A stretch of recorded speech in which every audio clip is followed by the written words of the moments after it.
आयुर्वेदा मराठीमध्ये तुमच्या सर्वांचं स्वागत. आता आपण ब्ल्यूप्रिंट पाहूया स्वस्थ वृत्तची.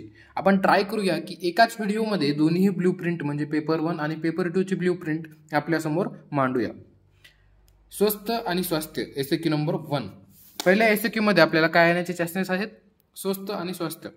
फिक्स त्यांनी दिले की पहिला एसएक्यू स्वस्थ आणि स्वास्थ्य याच्यावरची येणार. एकदम सोपा असा सब्जेक्ट आहे, सर्वांना एकदम सोपा जातो. त्याचबरोबर यामध्ये जे काही दिलेलं आहे ब्ल्यूप्रिंटमध्ये ते डायरेक्टली दिले की या चॅप्टरवरून हा क्वेश्चन पडणारच. हा डायरेक्टली एनसीआयझमने दिलेला आहे आणि चॅप्टर खूप जास्त मेहनत करण्यासारखे नाही. तुम्ही जर लास्ट इयरला अष्टांग हृदय किंवा चरक व्यवस्थित केलेलं असेल तर हे क्वेश्चन इझिली सॉल्व्ह होतात. फक्त काही गोष्टी ॲड ऑन आहेत, त्या ॲड ऑन गोष्टी खूप साऱ्या सोप्या गोष्टी आहेत. आपल्या जी नॉर्मल लाईफ आहे त्यामधल्याच आजूबाजूच्या गोष्टी यामध्ये सर्व असतात. तसंच आता पहिला एसएक्यू त्यांनी सांगितलं मग स्वस्थ आणि स्वास्थ्य. दुसरा काय सांगितले त्यांनी?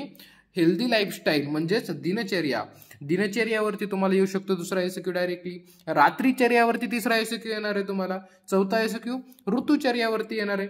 बघितलं, पहिलं काय? दिनचर्या, रात्रीचर्या, ऋतुचर्या असे 4 एसएक्यू फिक्स सांगितले त्यांनी. 5वा रोगानुत्पादनीयवर सांगितलंय डायरेक्टली त्या चॅप्टरवरती. त्याच्यानंतर 6वा सदवृत्त. हे आपण अष्टांग हृदयमध्ये शिकलेलं होतं की सदवृत्त काय असतं, पापकर्म काय असतात, ते सर्व आपण पाहिले ना. त्याच्यानंतर नॅचरोपॅथी किंवा योगा यावरती तुम्हाला 7वा येऊ शकतो. नॅचरोपॅथी म्हणजे काय? निसर्गोपचार. त्याच्यानंतर 8वा आहे आहार. हे तर आपल्याला माहिती आहे, आहार विधी, विशेष आयतने वगैरे, अष्टविध, हे सर्व आपण फर्स्ट इयरमध्येच अभ्यास केलेला आहे. तेच आता सेकंड इयरमध्ये येतात. त्यामुळे हा सब्जेक्ट एकदम सोपा सब्जेक्ट आहे. आता आपण पेपर 1चे 8ला 8 एसएक्यू पाहिले कोणकोणते? स्वस्थ आणि स्वास्थ्य. त्याच्यानंतर त्याच्यामध्ये आपल्याला स्वस्थची डेफिनेशन करायची, त्याचे थोडीशी इन्फॉर्मेशन आपल्याला करायची. दिनचर्या आपल्याला माहिती आहे काय, रात्रीचर्या यावर्षी नवीन, गेल्या वर्षी नव्हते.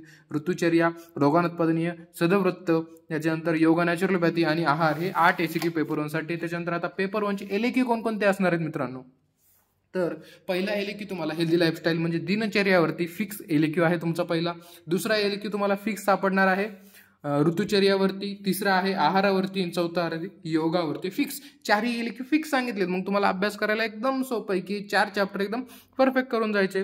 तुम्ही बाकी सब्जेक्टला जास्त वेळ देऊ शकता आणि हे एकदा सर्वात सुरुवातीला हे वाचून घ्यायचं, कम्प्लीट करायचं आणि सब्जेक्ट बाजूला सोडून देऊ शकता आणि बाकीच्या सब्जेक्टवरती फोकस करू शकता. कारण एकदम सोपा असा सब्जेक्ट आहे. परंतु सोपा म्हणून डायरेक्ट आदल्या दिवशी वाचायला घेऊ नका, मग नाही होणार. त्यानंतर स्वस्थ पेपर 2 याच व्हिडिओमध्ये आपण कंप्लीट करूया. त्याच्यानंतर आता एसएक्यू 1 जनपद ध्वंस आणि मारक व्याधी. जनपद ध्वंस आपल्याला माहिती आहे, जेव्हा बल्कमध्ये एखाद्या समूहास हानी होते, लोक मरतात खूप जास्त, तेव्हा त्याला जनपद ध्वंस असं म्हणतो आपण. किंवा मारक व्याधी, या दोन्हीपैकी एकावर तुम्हाला पहिला एसएक्यू पेपर 2 मध्ये स्वस्थ वृत्तच्या दिसून येईल. दुसरा एसएक्यू तुम्हाला डिझास्टर मॅनेजमेंट वरती दिसून येईल. तिसरा एसएक्यू तुम्हाला फिक्स इन्व्हायरमेंटल हेल्थ वरती दिसून येईल. बघा किती सोपं दिलंय ना. डायरेक्टली चॅप्टरचे नाव दिले, त्याच्यावरती फिक्स एसएक्यू तुम्हाला येणार आहे. मग तुम्ही चॅप्टरचा अभ्यास करताना विचार करायचा की या चॅप्टरवरून एसएक्यू कुठे कुठे तयार होऊ शकतो. इन्व्हायरमेंटल हेल्थ जे आहे त्यामध्ये तुम्हाला कुठे कुठे एसएक्यू तयार होऊ शकतो असा विचार करायचा डायरेक्टली. या अगोदर जेव्हा आपण रसशास्त्राची ब्ल्यूप्रिंट पाहिली, रोगनिदानची ब्ल्यूप्रिंट पाहिली, यामध्ये एका एसएक्यू साठी आपल्याला 8 10 ऑप्शन सापडत होते. रोगनिदान पेपर 2 मध्ये एक एसएक्यू करण्यासाठी तुम्हाला 8 व्याधी करावं लागतात आणि इथे डायरेक्टली तुम्हाला चॅप्टरचं नाव दिलं आणि त्यावरूनच तुम्हाला एक्झाम मध्ये विचारलं जाणार आहे. त्याच्यामुळे खूप इझी राहणार आहे स्वस्थ वृत्त क्रॅक करण्यासाठी तुम्हाला. त्यानंतर स्कूल हेल्थ सर्व्हिसेस या 4था नंबरला येतं. मग याच्यामध्ये मेडिकल ऑफिसर स्कूलचे त्यांचं काम काय काय असतं हे सर्व यामध्ये विचारलं जातं. त्याच्यानंतर 5वा ऑक्युपेशनल हेल्थ. 6वा मदर अँड चाइल्ड केअर.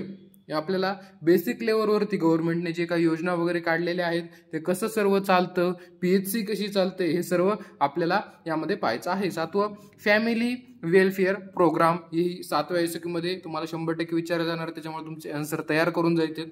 आपण हे ट्राय करूया की काही एसएक्यू किंवा एलएक्यू आपल्याला युट्यूब चॅनलवरती आपल्या कव्हर करता येतात का, आपण ट्राय करू शकतो. त्याच्यानंतर 8वा आहे प्रिव्हेंटिव्ह गॅरेट्रिक्स. प्रिव्हेंटिव्ह गॅरेट्रिक्स वरती आपण पाहू शकतो. याचा उच्चार मला व्यवस्थित येत नाहीये, तुम्ही एकदा चेक करून घेऊ शकता. ठीक आहे. 8 एसएक्यू तुमच्या पुढे मांडलेले आहेत. जनपद ध्वंस, disaster management, environmental health, school health services, occupational health, mother and child care, family welfare programme, आणि प्रिव्हेंटिव्ह गेडिएट्रिक्स. त्याच्यानंतर आता आपण LEQ कडे येऊया की पेपर 2 मध्ये काय काय LEQ त्यांनी दिलेले आहेत यावरती आपण फोकस करूया आता. ठीक आहे, आपण रसशास्त्राची ब्लूप्रिंट पहिलेच पाहिलेली आहे, ते तुम्ही चॅनलवरती जाऊन पाहू शकता आपल्या ब्लूप्रिंट सेक्शन मध्ये, म्हणजे प्लेलिस्ट मध्ये जाऊन. आता स्वस्त वृत्त याच्यामध्ये पेपर 2 मध्ये LEQ कोणकोणते विचारलं. पहिलं तर जनपद ध्वंस, खूप जास्त इंपॉर्टंट क्वेश्चन जनपद ध्वंस, तुम्हाला एक तरी क्वेश्चन यामध्ये एक्झाम मध्ये तुम्हाला दिसणार आहे. त्याच्यानंतर दुसरा इन्व्हायरमेंटल हेल्थ, यावरती फिक्स LEQ तुम्हाला दिसणार आहे.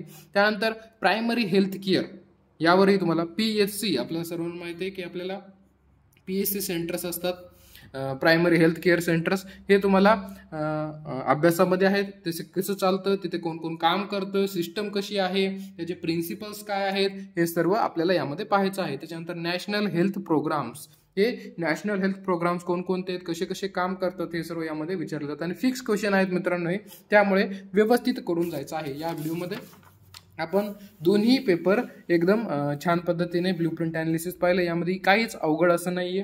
ठीक आहे, जर व्हिडिओ आवडलेला असेल, नेक्स्ट ब्लूप्रिंट हवे असतील तर तुम्ही लाईक करू शकता व्हिडिओला, किंवा आवडलेला नसेल तर काही हरकत नाहीये. ठीक आहे, थँक्यू व्हेरी मच.